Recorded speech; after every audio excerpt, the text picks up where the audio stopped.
Assalamualaikum warahmatullahi wabarakatuh. Perkenalkan, nama saya Novi Indah Ramadhani dengan NIM 21091064041 dari kelas Informatika A angkatan 2021. Jadi di sini saya akan menjelaskan mengenai jawaban dari kuis 2 soal metode numerik. Nah, untuk decodingannya sendiri di sini saya menggunakan 3 library di mana terdapat NumPy, lalu Matplotlib, .pyplot, lalu OS. Nah, untuk pertama kali di sini saya akan mendefinisikan fungsi dari clear screen, yaitu dengan cara OS.system lalu CLS. Nah, di sini gunanya ini untuk membersihkan layar pada ketika output dipanggil, lalu ingin membersihkannya dengan cara memanggil clear screen. Nah, lalu untuk masuk ke soal, di sini terdapat soal 1. Pertama kali itu clear screen, lalu print dari soalnya. Di sini untuk menampilkan keseluruhan soal dari nomor 1 sampai nomor 4. Nah, seperti ini hasilnya. Lalu ada dev show menu, di mana di sini nantinya user memilih ingin melihat penyelesaian soal nomor berapa dari 1 sampai 5. Nah, di sini 1 sampai 4, lalu 5-nya ini keluar program. Nah, selanjutnya untuk soal 1, di sini fungsi dari soal 1 yaitu pertama kali akan print dari soal 1, lalu persamaannya dan nilai dari A, B, C, dan PQR. Nah, selanjutnya ini terdapat variabel A, B, C, dan PQR, di mana A sendiri ini 3, 5, dan 4 ini didapat dari persamaan 1 dan PQR didapat dari persamaan 2. Nah, selanjutnya untuk rumusnya sendiri dimasukkan ke dalam variabel A. Caranya A sama dengan np.array lalu A, B, dan P, key. Nilai dari sini sama dengan B. Namun bedanya di sini menggunakan variabel C dan R.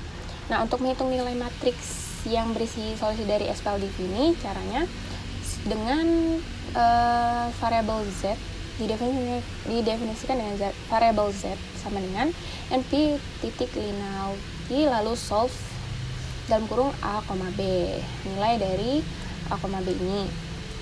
Nah, selanjutnya print penyelesaian. Nah, X sama dengan Z lalu Y sama dengan Z 0,0, 1,0. Nah, di sini kita coba untuk penyelesaian, pilih ingin melihat penyelesaian nomor berapa. Di sini kita pilih nomor 1. Nah, maka hasilnya akan menjadi seperti ini. Soal 1 persamaan 1 persamaan 2, dan penyelesaiannya akan menghasilkan X sama dengan 3 dan Y sama dengan 7. Nah, di sini kita tekan enter untuk kembali ke menu pilihan enter. Nah, selanjutnya di sini terdapat soal 2, yaitu variabel X dan Y, di mana nilai dari X, Y, dan X baru ini didapat dari soal sebelum ini. Nah, lalu kita print nih soal 2X, soal 2 lalu X sama dengan Y sama dengan, untuk memberitahukan kepada user. Nah, lalu print penyelesaian. Penyelesaiannya ini menggunakan variabel Y baru, di mana Y baru ini sama dengan memakai library NumPy. Lalu caranya np.interp lalu dalam kurung X baru, X lalu Y. Kita print. Nah, untuk menampilkan grafiknya sendiri, caranya dengan menggunakan library Matplotlib tadi. Caranya plt.plot lalu X dalam kurung X, Y, lalu plt.show.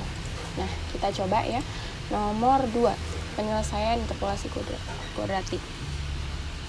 Nah, di sini langsung tampil tabel grafiknya. Ini di sini kan X 1,25, 1,2 dan 5, lalu Y-nya 1,50, 2,1 dan 4,2. Nah, ini sama dengan 2,94. Nah, untuk gambar grafiknya ini gambar seperti ini. Lalu kita X-kan, kita lanjut lagi. Untuk soal ketiga ini metode Gauss-Jordan, caranya terdapat variabel A, Y, dan X. Nah, untuk A dan Y sendiri ini didapat dari soalnya, dari soal yang matriks di atas. Nah, lalu untuk variabel X ini caranya np.linearity solve lalu dalam kurung A, Y. Nah, ini kita print sama halnya untuk menampilkan di output user. Nah, di sini kita print f dalam kurung siku x. Nah, f ini gunanya untuk agar menyatukan string dan variabel. Jadi dalam satu string dan variabel, jadi nggak pakai koma-koma gitu. Di sini bisa kita coba penyelesaian nomor 3. Nah, penyelesaian soal nomor 3 ini A-nya nilainya begini, nilainya segini, lalu Y-nya min 21, 51, 57, dan min 27. Nah, lalu untuk X-nya ini akan dari A, Y. Akan masukkan 2, min 1, 3, dan min 2. Gitu. Lalu kita tekan enter lagi. Selanjutnya untuk soal nomor 4, dimana soal nomor 4 ini pertama kali kita tampilkan terlebih dahulu soalnya untuk menyelesaikan metode biseksi, lalu yang bagian B untuk menyelesaikan menggunakan metode regular falsi. Nah, caranya pertama ini untuk penyelesaian metode biseksi terlebih dahulu kita definisikan nih f sebagai x, lalu return x kuadrat, ini nilai dari yang persamaannya di soal, x kuadrat dikurang 2x dikali x kuadrat dikurang 2x dikurang 2. Nah, lalu kita definisikan nih bisection. Nah, step sama dengan 1, lalu condition sama dengan true. Jadi while true, x2 sama dengan x0 ditambah x1 per 2, maka akan menghasilkan seperti ini. Print iterasi, lalu x0 nya berapa, x1, x2 nya, lalu fx2. Nah, selanjutnya kita bertemu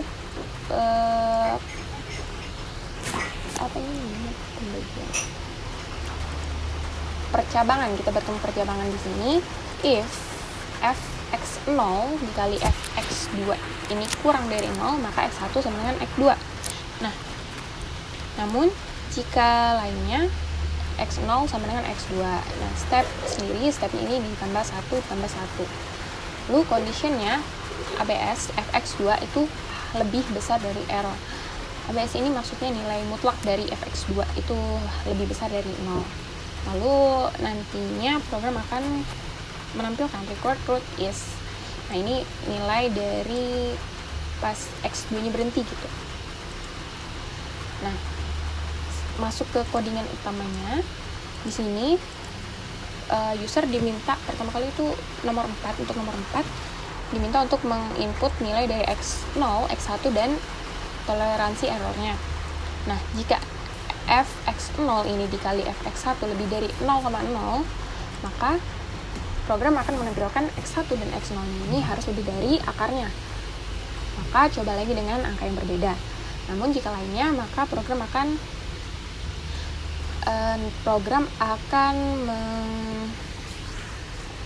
menjalankan fungsi dari bisection ini yang sudah didefinisikan di sini. Di sini kita coba ya nomor 4. Penyelesaian metode. Nah, di sini kan menampilkan soalnya terlebih dahulu. Lalu lanjut penyelesaian metode biseksi.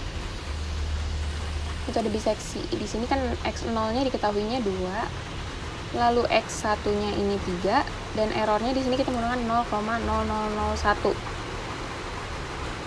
Nah, di sini bakal diketahuin seperti begini. Nah, dia akan berhenti di iterasi ke-13 dengan x2-nya 2,73. Nah, selanjutnya lanjut ke metode regular falsi. Nah, metode regular falsi di sini sama halnya def f ini x, lalu return x kuadrat dikurang 2x, lalu x min 2x min 2. Nah, lalu def false position di mana step 1 sini kita hapus dulu karena salah. Lanjut jika kondisinya sama true, while condition. Nah, di sini x untuk rumus x2 nya sendiri, caranya x2 dikurang x0, x2 sama dengan x0 dikurang x1 dikurang x0 dikali fx0 per fx1 dikurang fx0. Lalu program nantinya akan menampilkan iterasi nilai dari sini dan nilai dari fx2.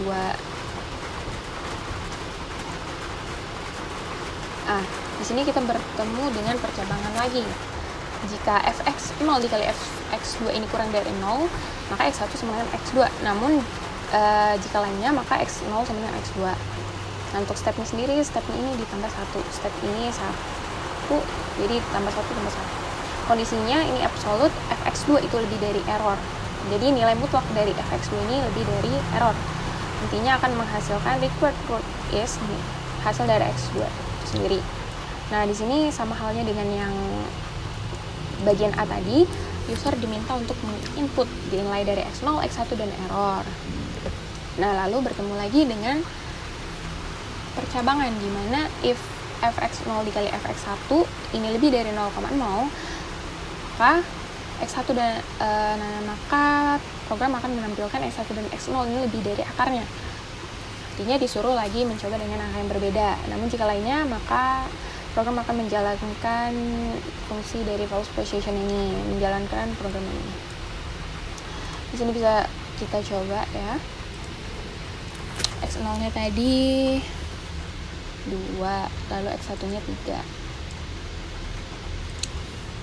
2, X1-nya 3, di sini 0,001. Nah, di sini kan kelihatan iterasi ke-1, iterasi kedua X2-nya 2,66 dan berhenti pada iterasi keempat dengan nilai X2 sama dengan 2,73 sekian. Nah, lalu tekan enter untuk kembali ke menu pilihan. Nah, lalu di utama ini maksudnya menu utama.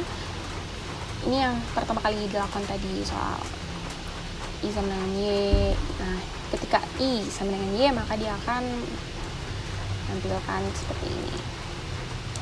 If menu 1 akan menampilkan soal 1, menu 2 akan menampilkan soal 2, menu 3 akan menampilkan soal 3, dan menu 4 akan menampilkan soal 4.